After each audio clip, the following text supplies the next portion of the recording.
And now, a tale well calculated to keep you in suspense. In a moment, Act One of Black Death, written especially for Suspense by Mercer MacLeod, and starring Christopher Cary, currently featured in Camelot. This first portion of Suspense is brought to you by the makers of Parliament cigarettes. Listen, more and more people are smoking to this tune every day. Because Parliament is the one cigarette that gives you an extra margin. Extra margin because Parliament puts the filter where it does the most good. Recessed a neat, clean quarter-inch away. Extra margin because tobacco tastes best when the filter's recessed. Parliament gives you extra margin. Parliament gives you extra margin. The filter's recessed and made to stay a neat, clean quarter-inch away. Parliament gives you extra margin. Parliament gives you extra margin. You're smoking neat, you're smoking clean with Parliament today. Join those who have found that tobacco tastes best when the filter's recessed. Smoke the cigarette with an extra margin. Parliament.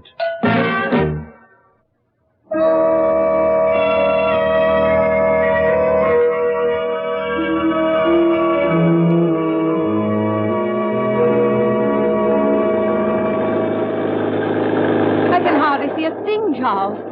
The rain, is it getting worse? Well, it's not getting any better. I can't understand why the lights should be so dim. Oh, dear. What? That might be my fault. Why do you say that? When I took the car for petrol last Thursday, remember? You said be sure and have the battery checked? Oh, say no more. Yes, I'm afraid I forgot. Then that's it. If I stall, I don't think we'll get started again. I'm sorry, darling. Oh, what was that? I don't know. I hit something. Can hardly tell whether we're on the road or not. Don't you think we should... Are we stalled? We are. Well, here goes. Well, that's it. Oh, Charles. And it's all my fault. Now, don't feel bad about it. I don't think we should have made it anyhow. If we were on a main highway, we might be all right. But these small byroads, miles from anywhere... But what can we do? Well, we can sit in the car and hope another car comes along. But the chances of that happening here are remote. We might be better off to walk to help. I'd hate not to make our appointment in Dwolding. In this rain? It's a cold night, Nora. If we keep walking, we can at least keep warm.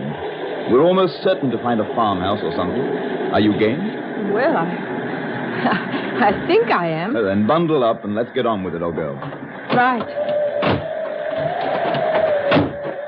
Well, come on. I'm afraid we won't make Dwolding tonight. This is beginning to look a little ominous. Yes. We'd better try calling out, Charles. All right. Hello! Hello there! Why, I think I'm a little frightened, Charles. Well, come on, let's both call out. All right. Hello! Hello! Shh. Charles, it looks as if we... Quiet, Nora. Charles. Now, where that dog is, there must be shelter. Yes, there's a light blinking over there. That's for us. Come on. Who's there? Oh, thank goodness. Are we glad to see you? Why? Why? Because we're lost, that's why. How far are we from Dwolding? No, about 20 miles. Where do you live? Just over the hill there. But it's no use. He won't let you in, not him. Who are you talking about? The master. And who is the master? Now, wait a minute. You can't leave us. Here, wait. Yes? Now, listen, you. Whether you like it or not, we're coming with you. And whether the master likes it or not, he's going to give us shelter. You go on ahead. We're following you. Come along, Nora.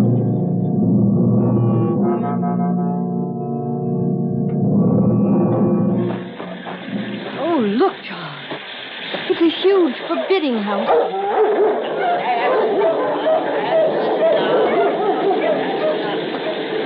Here we are.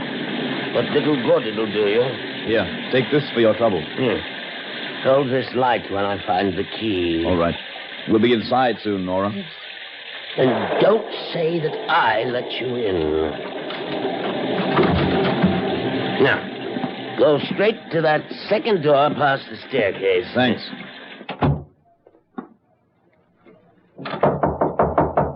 Yes? Well, here goes. What is the meaning of this? Who let you in? We lost our way on the moors. My home is not an inn. Well, yes, but surely Just a minute, Charles. If we were drowning and your boat happened by, we'd try to save ourselves by clinging to it. And look at us. We're practically drowning. That's scarcely my concern. And furthermore, my husband is a doctor. And he was scheduled to lecture in... Oh, a doctor, eh? Well, a scientific man, huh? Well, yes. You'll need dry things. There's food on the buffet here, and I'll get hot coffee. Do sit down. Make yourselves comfortable. Do you mind if we hang our coats in front of the fire? A capital idea. Give me your coat, Charles. I'll spread it out. Thanks, Nora. I'm going to take my shoes off, too. Yes, sir. Oh, more coffee, Jacob. Very good, sir. What are you finding so interesting, Doctor? These strange diagrams drawn on the walls and floor. Oh, yes. Those are the nuclei of my science. White mice in the cage. And what's this contraption? What does it look like to you? It bears a rough resemblance to a huge camera. But the sides, all this multicolored glass. I don't know. I'm quite baffled. In there, my friend, is the element black. Black? Black. One of the greatest destructive forces in the universe. But how about you two eating something, eh? Just help yourselves. Coffee won't be long. Oh, thank you very much. Nice. Right, thank you. It may interest you to know that yours are the first strange faces I've seen here in 4 years. Really? I spend most of my time hard at work. Very, very hard at work. The results of this work may well benefit humanity. Oh, I'm glad to hear that Oh, don't misunderstand me. I don't give a rap about humanity. However, I'm more productive to your humanity than I should be if I were full of gush as the sentimentalists, speechifying to get murderers out of prison. Do you follow me? Well, yes. You noticed my man, Jacob? Of course. He's a perfect servant. Makes me comfortable. I have no feeling for him. I treat him civilly, pay him, but I never concern myself with him as a human being. I know nothing of his character except what I read of it in his last employer's letter. There are, you see, no truly human relations between us. Would you imagine his work would be better done if I'd made him like me, personally? Oh, I would, decidedly. I'm certain it would not be so. He'd trade on any relationship to my disadvantage. But if a crisis occurred... Crisis? Yes, if you needed his help, not only as a servant, but, well, supposing you were sick, in need. You'd never get from your relationship what can be prompted only by affection. Affection? Ha! Affection! How disgusting that sounds. Disgusting. The coffee. Just put it down. Yes, sir. Will that be all, sir? For now, yes. Very good, sir. Splendid inhuman efficiency. I think I'd go mad in such an atmosphere. Shh. Never mind, Nora. Now, how do you take your coffee? Black, please. Me too. Black, eh? Black. Very good. Who gazes on black stares at death. I beg your pardon. You scientists are quite naive, I find. Well, I fail to see... Let me explain. I find that black is not, as it is commonly defined, an absence of color or light. It is a prime essence, a vital being. And light, on the contrary, is mere activity. Well, this black coffee tastes good, and I'm glad we're not out in that black light. There you go again. I don't understand. You think night comprehends black? Night is never so dark that you cannot distinguish grades of darkness. There is no black in the darkness of night. Black is absolute. You mean to say that blackness... Who said anything about blackness? I've been talking about black, not blackness. The one is a positive term, the other a weak, indefinite. Call blackness darkness, and the phraseology will be much nearer. But when you come to black, I say, you're at grips with the positive element of the universe, a force apparent whose work is death. Then one ought to be afraid to go home after dark. If you had the faintest realization of the infinite significance of the words you use, you'd turn as pale as this damask cloth. Here. You see this white mouse? I take it out of its cage, hold it by its tail, and set the black to work. I place it in front of the fatal black ray and...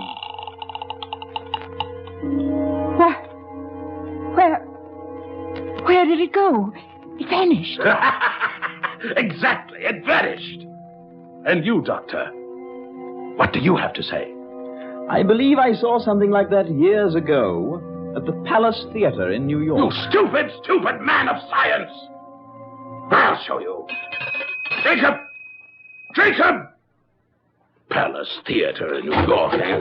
Yes, sir. Jacob, bring in Damon immediately. The dog, sir? That's what I said. The old hound dog, Damon. That is the old one, isn't it? Yes, sir. Then quickly, bring it here. Yes, sir. Right away. Doctor, you look at me with the eye of a diagnostician. You would condemn me as a hysteric or a madman, wouldn't you, Doctor? How would you put it? Suffering from delusion. That would be your diagnosis, wouldn't it? Why, Exactly. And having placed a tag on me, you'd wash your hands of the whole business. Oh, I know you men of science. Jacob. Bring that hound over here. Master, you're not... Leave us, Jacob. But, sir, not David. I said leave us. You get, sir... Sit, Damon. Yes, I know, Damon. You dislike me, don't you? You all do. The sixth sense of the animal. Now, as before, Doctor, we set the black to work. See? The sixth sense of the animal. Jacob, keep those hounds quiet! We've got to get out of here, Charles. No, as soon as we can. That's better. Now we can proceed. You see? The larger the subject, the more power we need. Subject? Yes. Humans will require even more power. Humans? Why, yes. That would be my most noble achievement. Now, Damon, sit.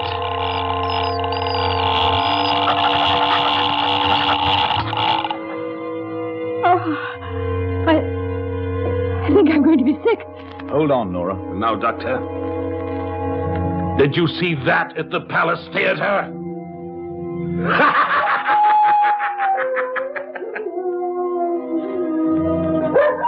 The sixth sense of the animal. And now I'm a little tired. I think I could use a drink. Yes, I'm really quite tired. Yes, sir. Bring me a brandy, will you? Yeah. For our guests, too. Oh, very good, sir. You don't understand, do you, Doctor? No, you don't understand at all. That's why I became disgusted with you men who call yourselves scientists. Yes, you condemn everything that resists experiments.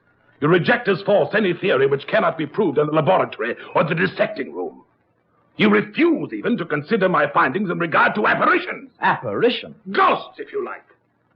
For thousands of years, mankind has persisted in believing that apparitions are fact.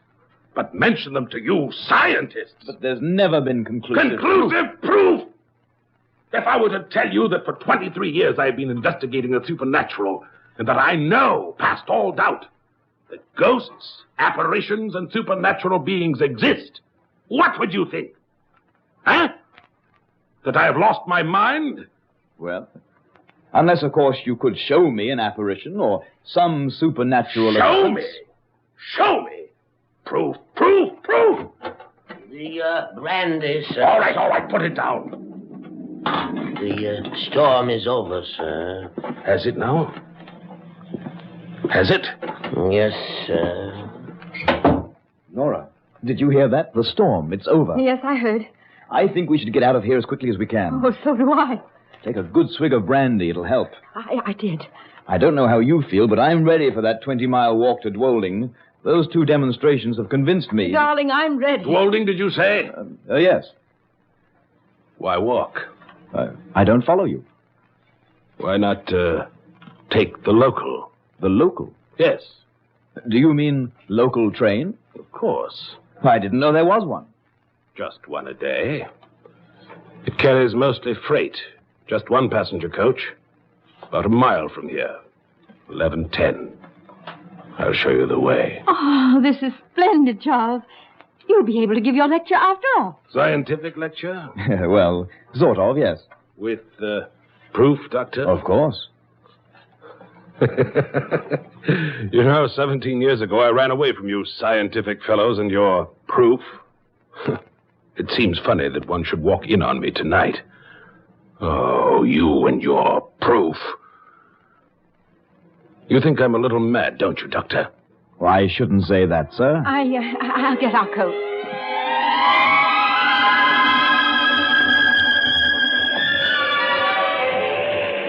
Here's where you catch it, down by the stone fence. Thank you, sir. And you say Jacob can see about our car in the morning. Just leave everything to Jacob. Good night. Thank you for your trouble. Thank you, sir, very much. I'm glad to be out of the whole mad mess. Oh, me too. How do you feel? Fine. The brandy helped. Good. Charles. Come on. It's right on time. Well, things turned out a bit better, eh? Ah. Here we are. There, come up. That's it. All right. There. Now we can relax. Oh, I'm so happy to be out of there. Do you think he's a mental case? Oh, I certainly do. Utterly and completely mad. All that business about black. Absolute nonsense. But, darling, what about that dog? And the mouse? They really disappeared, you know. An old magic trick. You know, disappearing rabbit and all that. Just hocus pocus. Charles, have you noticed that the lights are so dim? Nora, what are you staring at? Everybody seems to be asleep in this coach. Look at them. Yes. Yeah, they do seem to. Nora, what is it? Oh, Charles. They're not asleep. They're all dead. Charles. No. They're dead. Oh, Charles, in heaven's name, what's happening? Wait, Nora. Easy now. Hold me, Charles. Hold me, darling. This branch line. What? Remember? Years ago, an accident. The train jumped the bridge into the valley.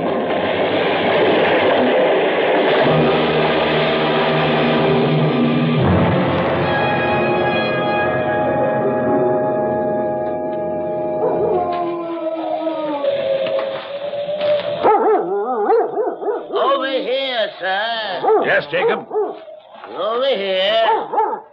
Now, down. How are they? A little shook up, but both in one piece. Think we can get them to the house? I think so. Can you help the woman? I think so. All right.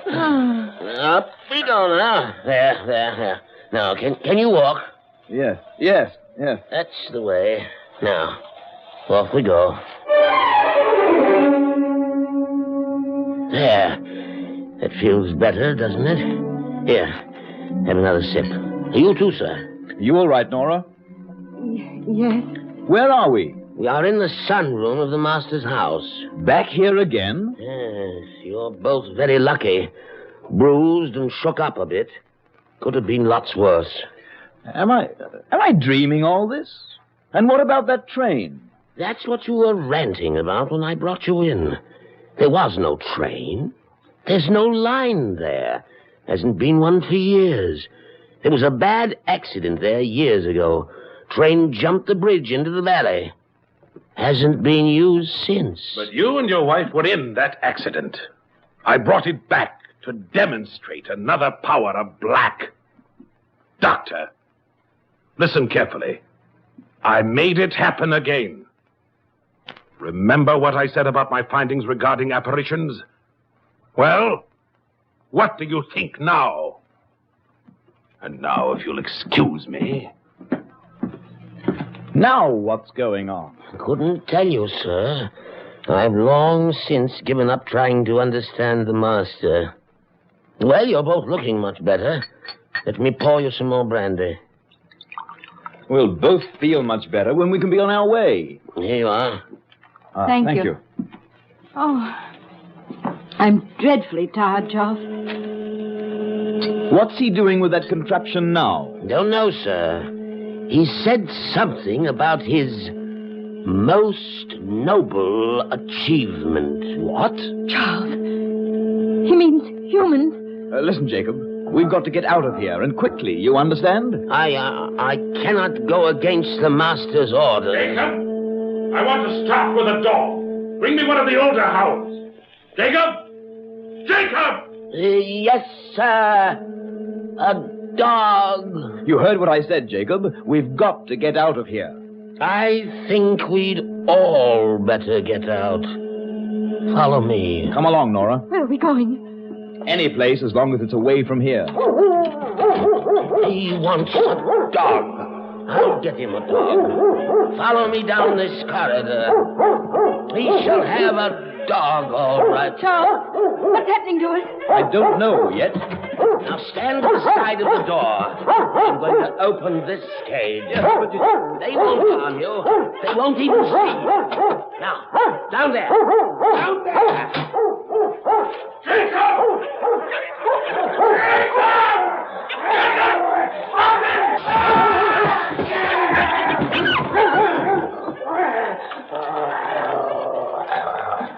His most noble achievement. Shall we see about getting you both home now?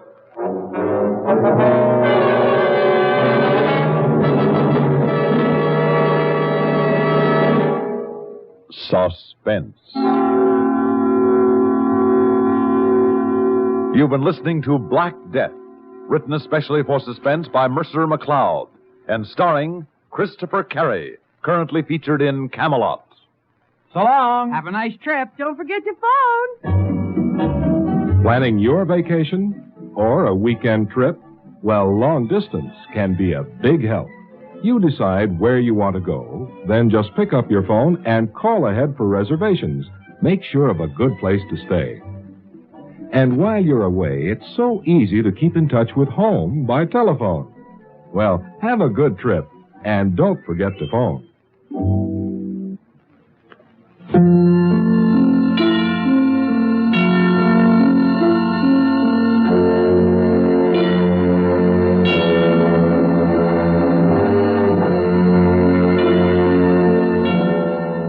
Suspense is produced and directed by Fred Hendrickson, with music supervision by Ethel Huber. Heard in tonight's story were Mary Jane Higby, Leon Janney, James Dukas, and Frank Milano. Sound patterns by Walter Otto. This is Stuart Metz speaking. Listen again next week when we return with The Sin Eater, written by Bob Corcoran. Another tale well calculated to keep you in suspense. Join all the fans. Listen to Sports Time with Phil Rizzuto Monday through Friday on the CBS Radio Network. And on WDNC, Radio 62, Durham. It's box storage time. Time to clear your closets of winter woolens and have them stored by Model Laundry and Cleaners. They'll deliver the box or boxes, and after they've filled them with your winter apparel, they'll call for them, clean your woolens, and store them. Fully insured till you need them next fall. You don't pay a penny until your clothing is returned. So get busy. Call Model Laundry and Cleaners, 682-6177, and have them send your box or boxes right away. Protect your clothes by using Model.